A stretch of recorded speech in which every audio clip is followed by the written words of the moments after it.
has been spending the day printing them and making sure they're part of the public packet, and then also making sure that they have tallied them. And so they've counted 664 in terms of keeping, writing in to say that they like the beaches to stay open, and 391 who would like to see them closed. And there are, of course, variations on all of those, but I wanted to, people always ask, so we're going to share that. So on this particular item, we don't have a staff presentation, but I do have a presentation that I'd like to at least make sure I'm talking about. And so we're going to kind of open that up, and then so I'd like to explain some of the thought process, just so I know. Can you all see this? Can you see the PowerPoint now? Great. Okay. This picture, which I'm going to come back to, this picture was actually taken by our police chief on Saturday, and so I just want to come back around to make sure we're talking about we're having a good conversation amongst all of ourselves. So the current virus has no doubt encircled the world with fear, and part of that enormous world is our home in Newport Beach. It's where we live, it's where we work, and where we have the most impact. It's also where we should feel most comfortable to talk to one another, and so I'm really happy that we're able to do that today. Each member of our wonderful community is worried, and they're emotional about COVID-19's effects, the physical, the fiscal, the psychological effects on themselves, their families, their friends, their neighbors. The people that you have elected to guide and administer Newport Beach are in that very same long line of concerned people. As your mayor, I assure you that every one of us on the city council understands and feels deeply the trust you've placed in us to listen, to observe, to study, to consult, to diagnose, and then to act appropriately and in the city's best interests. And I can assure you that neither ego nor arrogance can ever be a part of our formula for that kind of decision making. So I'd like to explain my thought process throughout these past couple of months on open spaces, whether they're parks, beaches, or sidewalks. We're elected to consider our whole community health and the effects of any restrictions that we place on our residents. And so we've looked to guidelines. So for example, one guideline is is the California Coastal Commission that oversees all of California's coastline, the restrictions and the access. Their guidance to local elected officials throughout this COVID-19 crisis has been recreational beach and coastal access also play important roles in maintaining mental and emotional health, especially during times of stress. Last year, the National Institute on Health, which is part of the United States Department of Health and Human Services, published a paper that states, quote, research has linked social isolation and loneliness to higher risks for a variety of physical and mental conditions, high blood pressure, heart disease, obesity, a weakened immune system, anxiety, depression, cognitive decline, Alzheimer's disease, and even death. Councilmember Dixon and I spent time interviewing leading physicians at Hoag twice in the past couple of weeks. This clip, which I've come to find out is difficult to hear through WebEx, this clip is actually our first interview, and it gives a good example of why we need to stay focused on the whole community health. So, because I know that this is going to be difficult to hear, I'm going to just pause right. I'm going to pause right there and just say that one of the leading physicians over at Hoag is Dr. Michael Brandt-Zawadsky. Dr. Brandt-Zawadsky, who goes by BZ, is also on the Orange County committee to try to work through the issues of reopening our economy. During his interview, the point that he made was the busiest service we have in the hospital today is our addiction service and our mental health services. They're full.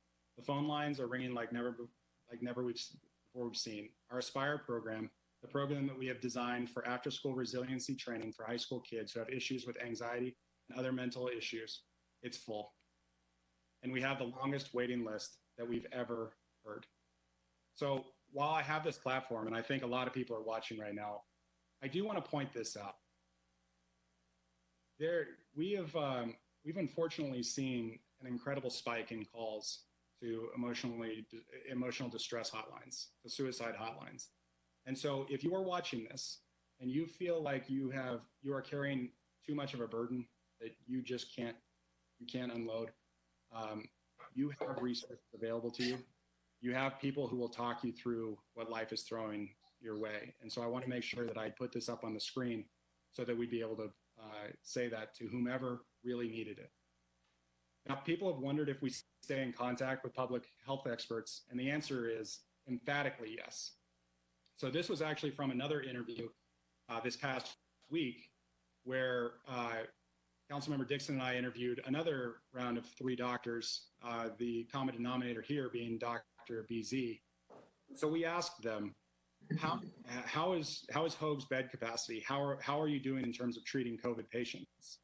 And keeping in mind that Hoag has both an Irvine and a Newport Beach campus, I wanted to point out the answer to that question. Dr. BZ said, let me give you some numbers. We have seen as of yesterday approximately 100 patients since the beginning, since the very first patient that you mentioned. And we saw the very first patient in California, the second on the West Coast, Washington was the first, and the third in the United States. This virus has been with us since late January at least. That's when our patient showed up, and probably since late December. Of the 100 patients that we have seen, what he called the peak, the amount of patients that we have had in the hospital at any one time was 25. I asked him, is that true for both campuses? He said, that is to the total for 2 campuses. Hoag Hospital Irvine has 75 beds, and Hoag Newport has up to 400 if you choose to expand it. So to the point of capacity, the worst day was 25, the one day of COVID patients. As of Monday, that was last Monday, for the past 4 days, we were between 9 and 12 patients, some discharged, some coming in. So from 25 down to 9 and 12, we have seen a drop in the number of patients requiring hospitalization. Our staff is in constant contact with our county's public health agency, and we're in daily conversations with Hoag Hospital, which brings us to this past weekend. So I first want to put crowd size into context because I saw a lot of discussion in the media about what that crowd size meant. So to put crowd size into context, July 4th, which is the holiday that keeps getting referenced in media, last 5 July 4ths, we saw 115,000 people, 130,000, 120,000, 125,000 beachgoers in a single day. That's the 4th of July in Newport Beach. And in this past weekend, we saw 40,000 beachgoers on Friday, 40,000 on Saturday, and 10,000 throughout each day. And according to our lifeguards, the size of that crowd was considered right at the top end of what a normal April weekend would be like with good weather in past years. Of course, though, nothing feels normal right now. And it was the first weekend. So this was very clearly a shock to the system for us. It was a shock to the system for our residents. And yes, we all saw the national press. We saw the side photos that really made it look So we saw the photos that did make it look like people were on top of one another. And so I just want to point this out. One of these photos was the photo that I put at the beginning. The other photo is the one that I haven't shown yet, but both of these photos were taken on Saturday by our police chief, who was in our police helicopter going up and down the coast. And I'd like to point this one out too. This was a post from the Huntington Beach Police Department that they posted on Sunday. And they posted aerial photos, I assume, taken from their helicopter as well. And their comments about people, by and large, social distancing are well taken because be honest, I wasn't at the beach because I was staying closer to home. But I did ask the people who were there, and from our police and our fire departments. Our fire department oversees our lifeguards. I first asked our police chief whether he agreed with the sentiments that were expressed by Huntington Beach Police Department, and he did. He agreed. I asked our fire chief the same thing, and he agreed too. Now, that's not to say everyone was social distancing, because that's clearly not the case. We have, of course, seen other pictures showing otherwise. And I'm not remotely downplaying our residents' concerns about those individuals, because I suspect that not one person on this council found any of that behavior acceptable. We very clearly need to discuss how to handle those individuals. Also, I've seen some folks suggest that state beaches are all closed, and that's just not the case. The state beaches in Orange County are actually largely open, including to the south of us in Crystal Cove and north of us in Huntington Beach and Bolsa Chica. The county's beaches are open, Huntington Beach is open, San Clemente and Dana Point are open, San Diego County has seen soft reopenings this week. And as people are surely aware, because we've received a lot of comments on this, Los Angeles County beaches are not open and have actually been closed since March 27th. So a fair question that I've been asked by residents is whether that approach has actually caused lower rates of confirmed cases in those beach communities. So I compiled them to see, because I was curious myself. It turns out, if you compare the beaches that were closed in Los Angeles County on a per capita basis, rounded up to 100,000 people, and the reason I did it that way is because that's how it's listed on the County of Los Angeles Public Health Department website, which I have listed at the bottom there. It turns out that every single one of the beach communities in Los Angeles has a higher per capita confirmed case rate of COVID-19 than every single open beach in Orange County, and in some cases by extraordinarily large margins. And even though I'll point out Newport Beach does have the highest per capita that I've listed on the right-hand side, in the past 14 days, Newport Beach's case count has increased a total of 6.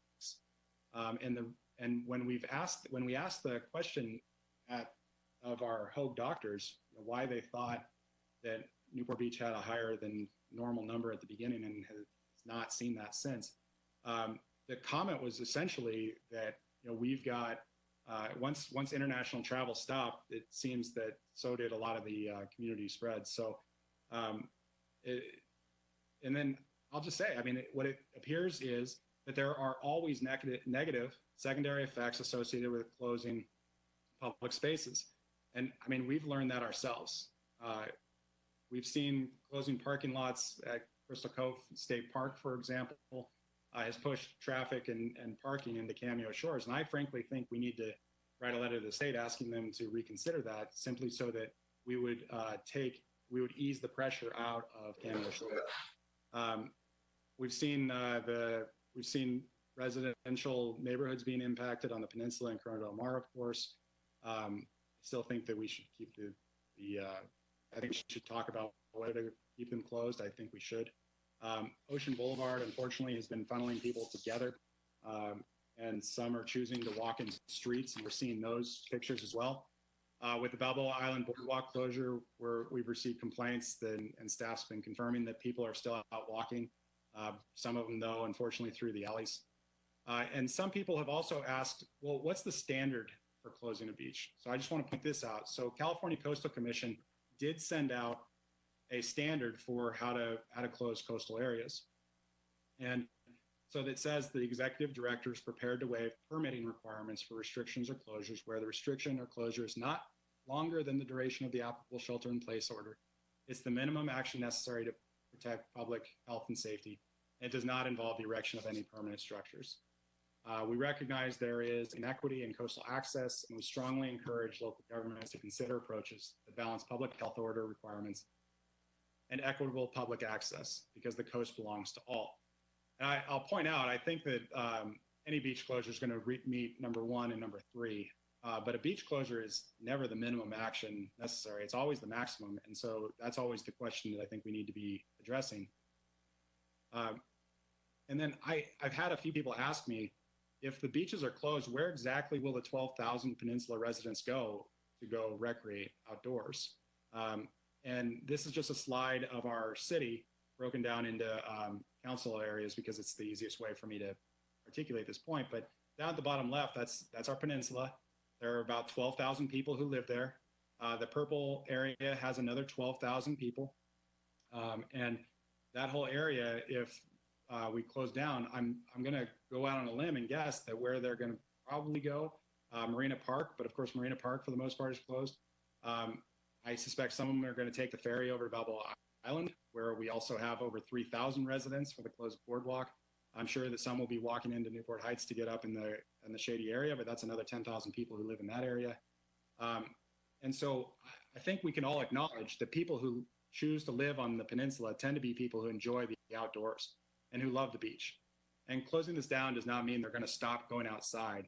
It means that they're going to go outside into tighter spaces, and our decision to close beaches would cause that outcome. And I'd also like to at least address what the governor said during his press conference yesterday, and also what he didn't. This is a lot of text, but I think it's worth acknowledging that that we did hear him reference Newport Beach specifically, and I think it's worth talking about just a little bit. So one of the things he said after he talked about the beachgoers and his disappointment in them, he said, I'm encouraged. I want to acknowledge the Newport Beach. I want to acknowledge their city council. I want to acknowledge the county board of supervisors in Orange County. I'm told they're looking to consider some augmentations and some more deliberative engagements, which we're doing right now, to address the conditions and those concerns that were highlighted over the course of the weekend. But then he talked about what he's going to do with the state beaches.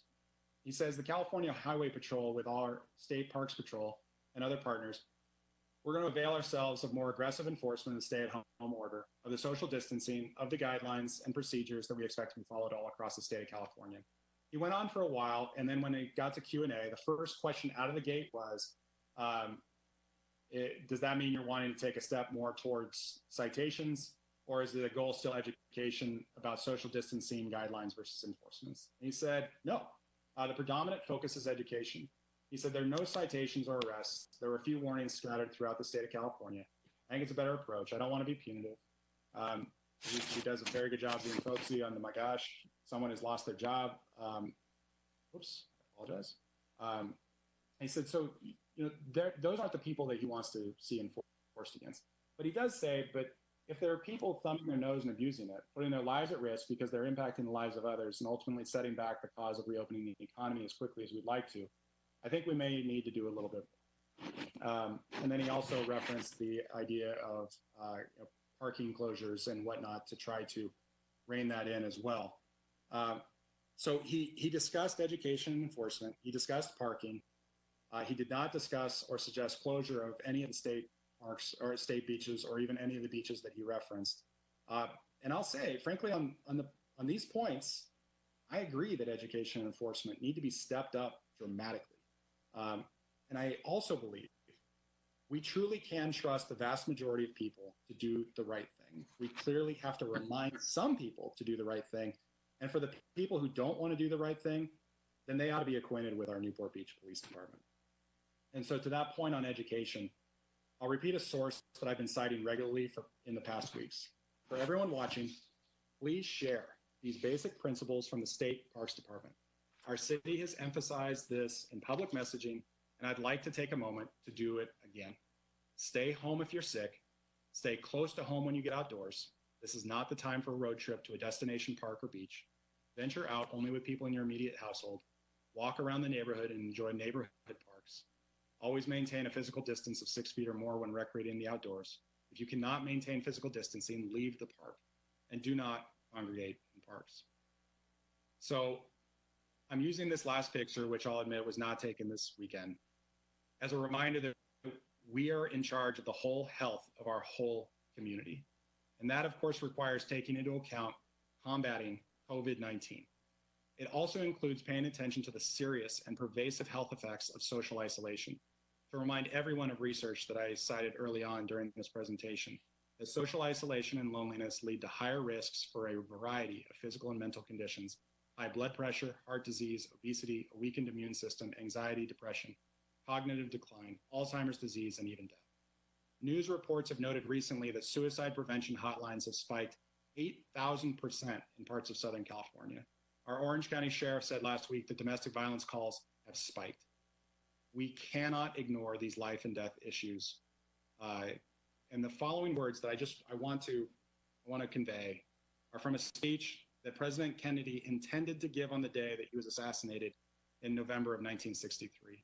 He said, in a world of complex and continuing problems, in a world full of frustrations and irritations, America's leadership must be guided by the lights of learning and reason, or else those who confuse rhetoric with reality and the plausible with the possible will gain the popular ascendancy with their seemingly swift and simple solutions to every world problem. Please know that your city leaders are researching daily, consulting with the most knowledgeable among us, listening to you, and focusing on both short-term and long-term solutions in the best interests of Newport Beach. Ultimately, I support keeping our open spaces open. I support keeping our beaches open. And as your mayor, I believe that we can step up education and enforcement to ensure that the public remains safe without taking away people's freedom to enjoy the outdoors. And to everyone who lives in Newport Beach, I'd like to say thank you for the trust that you have bestowed upon us. So with that, I am going to